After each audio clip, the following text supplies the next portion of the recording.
বিহার নির্বাচনে এনডিএর বিপুল জয়লাভের পরে diamond হারবারে BJP কর্মীরা আনন্দে মেতে ওঠেন, আর সেই আনন্দেই আতঙ্কিত হয়ে ওঠে তৃণমূল।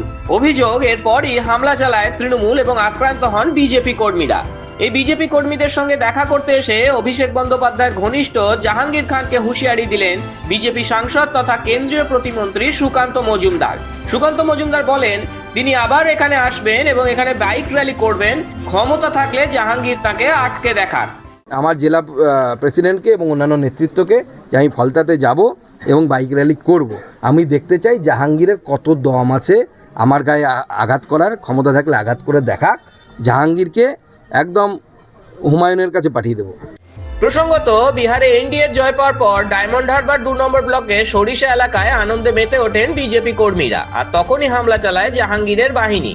এরপর আক্রান্তদের দেখতে পৌঁছে যান সুকান্ত মজুমদার এবং দীর্ঘক্ষণ তাদের সঙ্গে কথা বলেন। পাশাপাশি এই হামলার ঘটনায় হাইকোর্টে যাওয়ারও পরামর্শ দেন তিনি। কেন্দ্রীয় প্রতিমন্ত্রী দাবি করেন বিহারে বিজেপির জয়ের পর কোথাও কোনো আরজেডি বা কংগ্রেস কর্মীর ওপর হামলা হয়নি, তাই তিনি কটাক্ষ করে বলেন বিহার আমাদের 10 গোল দিয়ে দিল। অদ্ভুতভাবে দেখলাম যে যেখানে বিহারে বিজেপি জিতলো সেখানে অপোজিশন পার্টি অর্থাৎ যারা বিরোধী, আমাদের কংগ্রেস হোক বা আরজেডি হোক, তাদের কারো মাথা ফাটলো না, কারো হাত ভাঙলো না, কারো বাড়িতে আগুন জ্বললো না। অথচ এখানে শুধুমাত্র মিষ্টি বিলি কেন করবে এই অপরাধে তৃণমূল কংগ্রেসের গুন্ডারা, শামীমের গুন্ডারা এবং জাহাঙ্গীরের গুন্ডারা তারা হামলা করে আমাদের মণ্ডল সভাপতি উত্তম বাগ তার হাত আঙুল ফাটালো, মাথা ফাটালো, আমাদের 2 নম্বরের মণ্ডল সভাপতির মাথা ফাটালো, আমাদের ওবিসি মোর্চার প্রেসিডেন্ট, ওখানে যারা মহিলা উপস্থিত ছিলেন সেই মহিলাদের পর্যন্ত শ্লীলতাহানি করা হলো। অর্থাৎ আমরা মুখে বলছি এগিয়ে বাংলা, অথচ গণতান্ত্রিক যদি দৃষ্টিভঙ্গি দেখা যায় তাহলে বিহার কিন্তু আমাদেরকে 10 গোল দিয়ে দিল এই ক্ষেত্রে। কারণ বিহারে একজন বিরোধীরও কোনো ক্ষতি হয়নি, আজও হয়নি, হবেও না কোনো। বছর ঘুরলেই রয়েছে বিধানসভা নির্বাচন, তার আগে এসআইআর নিয়ে তপ্ত রাজনীতি। বিজেপির অভিযোগ, অনুপ্রবেশকারীদের বাঁচাতেই তৃণমূল অতি সক্রিয় হয়ে উঠেছে। বিরোধী দলনেতা শুভেন্দু অধিকারী ইতিমধ্যেই ঘোষণা করেছেন এসআইআর হলো সেমিফাইনাল, আর ফাইনাল হলো বিধানসভা নির্বাচন। বিজেপির অভিযোগ, ডায়মন্ড হারবারে বিপুল পরিমাণে রয়েছে অবৈধ ভোটার এবং সেই অবৈধ ভোটারদের ধরে রাখতে জাহাঙ্গীর খান বিএলওদেরও চাপ দিচ্ছেন।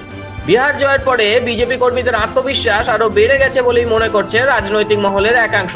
এতেই আতঙ্কিত তৃণমূল, তাই হামলা হলো বিজেপির ওপর। ব্যুরো রিপোর্ট, মাধ্যম।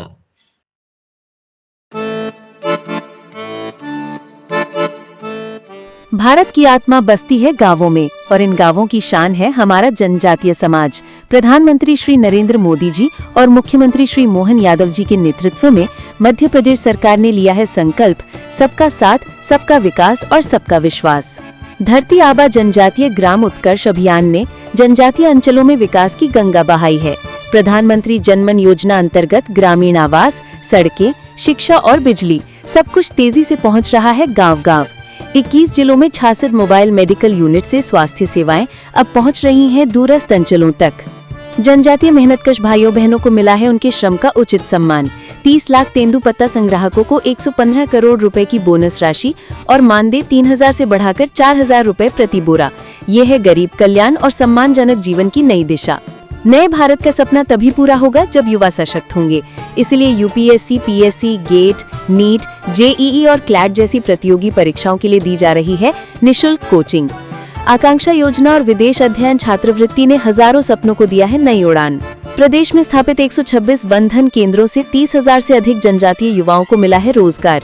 देश का पहला ट्राइबल हॉस्टल हो या सेना और पुलिस सेवाओं में भर्ती के लिए विशेष प्रशिक्षण, सरकार हर मोर्चे पर जनजातीय युवाओं को बना रही है आत्मनिर्भर।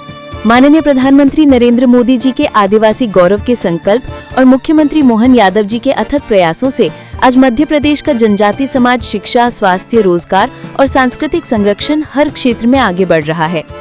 मध्य प्रदेश सरकार का विश्वास है, जब जनजातीय समाज आगे बढ़ेगा तभी प्रदेश और देश आत्मनिर्भर भारत के सपने को साकार करेगा। सबके साथ, सबका विकास, यही है आत्मनिर्भर मध्य प्रदेश का संकल्प।